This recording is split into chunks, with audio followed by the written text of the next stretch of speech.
తెలంగాణ రాష్ట్రము దేశంలోనే ఒక మార్గదర్శిగా ఉండే విధంగా 1931 ఆంగ్లేయుల కాలంలో జరిగినటువంటి కులాల పరమైనటువంటి సర్వే తిరిగి తెలంగాణ రాష్ట్ర ప్రభుత్వం మా నాయకుడు రాహుల్ గాంధీ గారి ఆదేశాల మేరకు ఎన్నికల్లో చెప్పినటువంటి విధంగా భారత్ జోడో యాత్ర సందర్భంగా కేంద్రంలో అధికారంలోకి వస్తే కేంద్ర వ్యాప్తంగా, రాష్ట్రాల్లో అధికారంలోకి వస్తే రాష్ట్రాల్లో మేము కుల సర్వే చేసి చూపెడతామనే మాట చెప్పిన దాని ప్రకారంగా ఈరోజు తెలంగాణ ప్రభుత్వం రాష్ట్ర ముఖ్యమంత్రి రేవంత్ రెడ్డి గారు, ఉప ముఖ్యమంత్రి బట్టి విక్రమార్క గారు, sub committee chairman Uttam Reddy గారు, గౌరవ సహచర కేబినెట్ సభ్యులు, పిసిసి అధ్యక్షులు మహేష్ కుమార్ గౌడ్ గారు, అదేవిధంగా మొత్తం యావత్ పార్టీ పక్షాన నిర్ణయం తీసుకొని ఫిబ్రవరి 4, 2024 నాడు కేబినెట్ తీర్మానం చేసుకొని మీ హుస్నాబాద్ బిడ్డగా రాష్ట్ర మంత్రిగా 16వ తారీఖు 2వ నెల 2024 నాడు శాసనసభలో తీర్మానం చేసుకొని నిర్ణయం నుంచి నివేదిక దాకా మళ్లీ 4వ తారీఖు ఫిబ్రవరి 2025 నాడు సంవత్సర కాలం లోపల నివేదికను ప్లానింగ్ డిపార్ట్మెంట్ ద్వారా రాష్ట్ర వ్యాప్తంగా కార్యక్రమం చేపట్టి ఎలా ఈ నివేదిక తీసుకోవడం జరిగింది. నేను ప్రత్యక్షంగా భాగస్వామిని, రాష్ట్ర బలహీన వర్గాల శాఖ మంత్రిగా జరిగిన పరిణామాలన్నీ కూడా కేబినెట్ నిర్ణయాలు కావచ్చు, శాసనసభలో తీర్మానం ప్రవేశపెట్టిన వ్యక్తిగా ప్రభుత్వంలో జీవో ఇచ్చి ప్లానింగ్ బోర్డు తోటి చేయమని చీఫ్ సెక్రటరీ గారికి ఆదేశాలు ఇచ్చి అందరి కలెక్టర్లతో సహా జిల్లా వారీగా సమీక్షలు నిర్వహించి ఈ యొక్క పర్యవేక్షణ సమాచార సేకరణకు 150 ఇండ్లకు ఒక చొప్పున గ్రూపింగ్ చేసి రాష్ట్ర వ్యాప్తంగా దాదాపు 85,000 ఇండ్లకు సంబంధించిన 150 ఇండ్ల గ్రూపులను చేసి పర్యవేక్షకులను పెట్టి ప్రతి 10 మంది పర్యవేక్షకులకు ఒక సూపర్వైజర్నిచ్చి ఆ సూపర్వైజర్తో పాటుగా మండల స్థాయిలో ఒక సమన్వయకర్తనిచ్చి జిల్లా స్థాయిలో అడిషనల్ కలెక్టర్లు, కలెక్టర్ల నేతృత్వంలో రాష్ట్ర స్థాయిలో ప్లానింగ్ బోర్డుకు సంబంధించినటువంటి ప్లానింగ్ డిపార్ట్మెంట్ కు సంబంధించినటువంటి సందీప్ సుల్తానియా గారు, వారికి తోడుగా హైదరాబాద్ కలెక్టర్ అనుదీప్ గారు, చీఫ్ సెక్రటరీ గారు, ఇన్ని వందల మంది ఐఏఎస్లు, 1,00,000 మంది ప్రభుత్వ ఉద్యోగులు తెలంగాణ వ్యాప్తంగా 85 లక్షల ఇండ్ల మీద ఈరోజు ఈ కార్యక్రమం చేపట్టడం జరిగింది. 85,000 మంది పర్యవేక్షకుల ద్వారా 1,12,00,000 ఇండ్లు తిరిగి మేము అడుగుతా ఉన్నాం. ఇంత పెద్ద ఎత్తున ఒక పర్యవేక్షణ, దీనికి సంబంధించిన ఒక చట్టబద్ధత, దీనికి సంబంధించి ఒక ట్రాన్స్పరెంట్ గా ఈ కార్యక్రమం నిర్వహించి శాసనసభలో చర్చకు పెడితే ఎవరైనా ఈ యొక్క కుల సర్వేలో భాగస్వాములైనటువంటి వాళ్ళు, కుల సర్వేకు సంబంధించి సమాచారం ఇచ్చిన వాళ్ళు మాట్లాడినా బహిష్కరించిన అర్థం ఉంటుంది.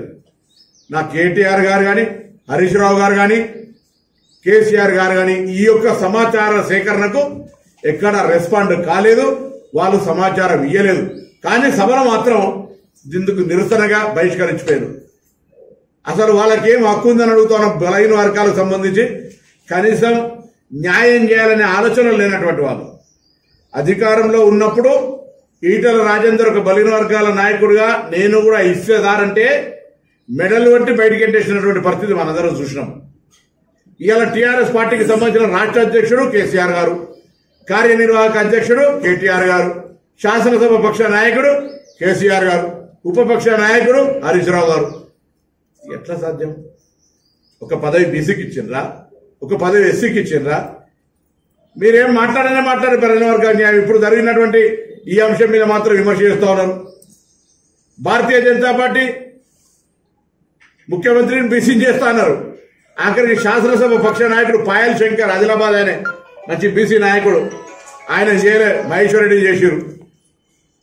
వాళ్ళ పార్టీ అంతర్గతం కావచ్చు, కానీ ఆ పార్టీకి బలహీన వర్గాల గురించి మాట్లాడే హక్కు లేదు. ఎందుకంటే కేంద్రంలో నరేంద్ర మోడీ గారి నాయకత్వంలో మేము కులగణన చేయమని సుప్రీంకోర్టులో అఫిడవిట్ ఇచ్చిన వాళ్ళు వీళ్ళంతా బలహీన వర్గాలకు వ్యతిరేకులు. వీళ్ళు సాక్షాత్తు నిన్న పార్లమెంట్ లో ప్రధానమంత్రి నరేంద్ర మోడీ అంటున్నాడు, విభజనకు కారణం తీసే అంశాలను మాట్లాడుతున్నాడు. మేము కులాలెన్నో, అందరికీ తెలుసు ఏ కులాలెన్నో రాష్ట్రాల గ్రామాల కులాల గురించి సర్వే చేసి ఎవరెంతున్నారో చెప్తే మేము విభజనకు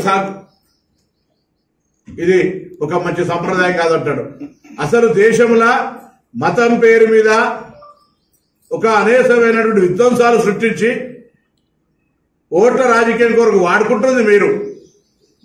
గ్రామ గ్రామాల రామాలయం ఉంటుంది. మీరు ఒక రామాలయం నిర్మించి దాన్ని రామాలయం నిర్మిస్తే తప్పలేదు. దానికి సంబంధించి అందరు దేశవ్యాప్తంగా అందరు చందాలు ఇచ్చారు. దాని ఏదో ఎన్నికల కొరకు వాడుకునేటువంటి పరిస్థితి జరగడం, ఈ విధంగా చేసి మీకు బలహీన వర్గాలకు సంబంధించిన అంశం మీద మాట్లాడే హక్కు లేదు.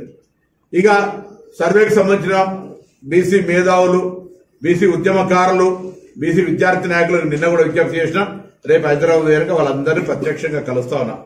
నేను ఒకటే కోరుతున్నా మీ అందరికీ, ఇలా తెలంగాణ యావత్ ప్రజానికానికి 1931లో ఈ కుల సర్వే జరిగింది. 2011లో జనాభా లెక్కలు జరిగినాయి. 2021లో జరగాలి, కరోనా వల్ల జరగలే. అది ఇప్పటి వరకు కేంద్ర ప్రభుత్వం మనం జరపలేదు. ఆ యొక్క జనాభా లెక్కలలో బీసీల లెక్క కూడా చేయమని రాహుల్ గాంధీ డిమాండ్ చేస్తుండు. రాహుల్ గాంధీ డిమాండ్ను నీ కులం ఏదో చెప్పమని ఉల్టా ఆయనను విమర్శిస్తున్నారు. రాహుల్ గాంధీ అంతే ధైర్యంగా పార్లమెంట్లో చెప్తుండ్రు, ఒకనాడు ఇదే పార్లమెంట్లో ఈ జనగణన జరుగుతుంది, ఈ జనములో ఎవరెంతో వారికి అంతా స్పష్టంగా చెప్తా ఉన్నాడు. సుప్రీంకోర్టు ఆదేశాల మేరకు 50% ఒక నిబంధన ఉంది. దాన్ని కూడా జనాభా ప్రకారం ఎత్తేయాలని చెప్తున్నాడు రాహుల్ గాంధీ. ఇంత దమ్ముండి మాట్లాడుతున్న పార్టీకి సంబంధించిన వాళ్ళం ఇలా తప్పు చేస్తామా? మా నాయకునికి వ్యతిరేకంగా ఆలోచించి ఇంత పెద్ద 160 కోట్లు పెట్టి 1,00,000 మందిని ఉపయోగించినటువంటి సమాచారం తప్పు చెప్తే మాకు వచ్చే లాభం ఏంది? అసలు నేను అడుగుతున్న ఈ పార్టీలని మేధావులందరినీ ఈ యొక్క సమాచారం ఇప్పుడు ఒకటి కనీసం ఏది ఎంతోనో ఒక మాట అనేది వచ్చింది కదా, 56% బీసీలను వచ్చింది కదా.